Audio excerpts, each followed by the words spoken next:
Hola amigos, ¿cómo están? Espero se encuentren muy bien. Yo soy Daniela Montañez y les doy la bienvenida a mi canal y a un nuevo episodio de Historias que valen la pena contar, donde damos voz a historias que merecen ser escuchadas.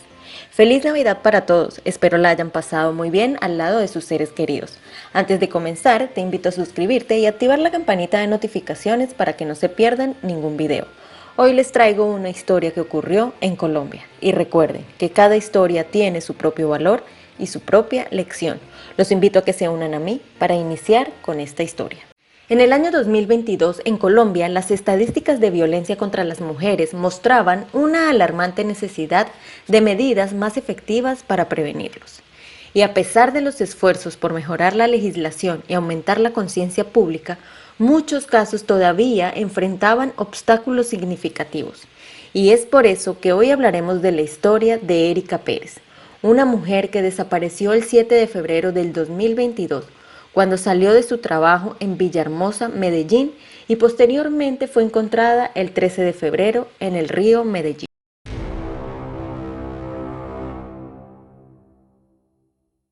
Erika Cirley Pérez Pérez nació en Medellín, departamento de Antioquia, Colombia.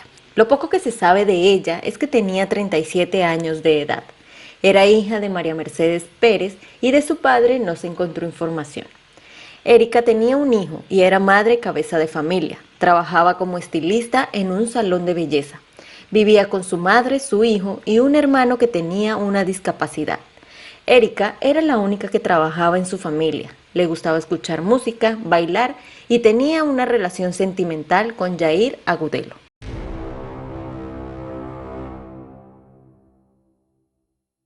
Según las investigaciones, el día 7 de febrero transcurrió un día normal para Erika. Salió de su casa hacia su trabajo y alrededor de las 9 de la noche, la señora María le envía un mensaje para ver si ya había salido, a lo que Erika le responde que sí. Pasó una hora más o menos y la señora María, al ver que su hija no llegaba, vuelve y se comunica con Erika. Y ella le dice que estaba compartiendo un rato con unos compañeros. Yair, el novio de Erika, también se comunica con ella alrededor de las 11 de la noche y ella le dice que va a tomar un Uber, pero luego le dice que el hermano de su compañera la va a llevar a su casa. Y desde ahí los familiares no supieron más nada de ella. Al día siguiente, Yair fue a la policía a colocar la denuncia, pero no se la tomaron porque según tenía muy poco tiempo desde la última vez que supieron de ella. Luego los familiares angustiados llamaron a Daniela, prima de Erika, a ver si ella se había quedado esa noche ahí, y la respuesta fue negativa. Luego llamaron a las compañeras de trabajo de Erika para ver si alguien sabía algo, y allí le dijeron que Erika se había quedado con Marisol Álvarez, una compañera de trabajo de 35 años de edad y quien tenía trabajando en el salón de belleza un mes. Cuando amigos y familiares de Erika se dirigieron al salón de belleza para hablar con Marisol y les explicara qué había sucedido, ella les dijo que su hermano Juan Esteban Álvarez Gómez, de 28 años de edad, había llegado a la peluquería a buscarla a ella. Pero como Marisol estaba con Erika, él las invitó a tomarse unas cervezas en un local que estaba en una esquina muy cercano a su lugar de trabajo. Ellas aceptaron la invitación. Todo esto se pudo corroborar con las cámaras de seguridad del lugar y los alrededores. Desde ahí, los familiares de Erika iniciaron una búsqueda por las redes sociales y salieron a las calles a pegar y repartir volantes con la información de Erika. Mientras tanto, Daniela, su prima, fue a la policía a las 6 de la tarde a colocar la denuncia e iniciaron la búsqueda e investigación. Pero no la hallaban por ningún lado, hasta que el día 13 de febrero, en el río Medellín, reportaron un cuerpo que ya estaba en alto grado de descomposición y quien determinaron a través de un tatuaje de un atrapasueños y huellas que pertenecía a Erika Pérez. Con las investigaciones y revisando las cámaras de seguridad, se dio a conocer lo descrito anteriormente, en donde se ve a Erika, a Juan Esteban y Marisol saliendo del salón de belleza y se dirigen a un local ubicado en la esquina del trabajo.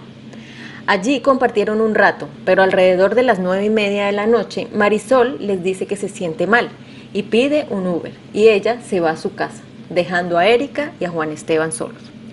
Luego, como a las 11:30 de la noche, se les ve saliendo del local y Erika se iba a ir en metro, pero Juan Esteban le dice que no, que él la acercaría al metro porque ya era tarde y no se veía bien, a lo que Erika se sube a la moto y se va con Juan Esteban. Con las cámaras de seguridad le hicieron seguimiento a la moto de Juan Esteban y se dan cuenta que él no dejó a Erika en el metro, sino que siguió de largo hasta llegar a su apartamento en el barrio Santa Lucía. Allí la policía hizo un allanamiento y encontraron fluidos que pertenecían a Erika, por lo que el 1 de marzo la fiscalía emitió la orden de captura en contra de Juan Esteban. Y ese mismo día lo detuvieron en su apartamento, pero él no aceptó los cargos. Sin embargo, al final acepta lo que le hizo a Erika, llegando a la conclusión que lo hizo porque Erika no quería tener relaciones con él y terminó en una discusión violenta, hasta que la apretó del cuello dejando de existir. No se pudo corroborar si Erika fue abusada. Finalmente, el 23 de julio de ese mismo año, Juan Esteban Álvarez Gómez fue condenado por el feminicidio de Erika Sirley Pérez Pérez a 31 años y 4 meses de prisión.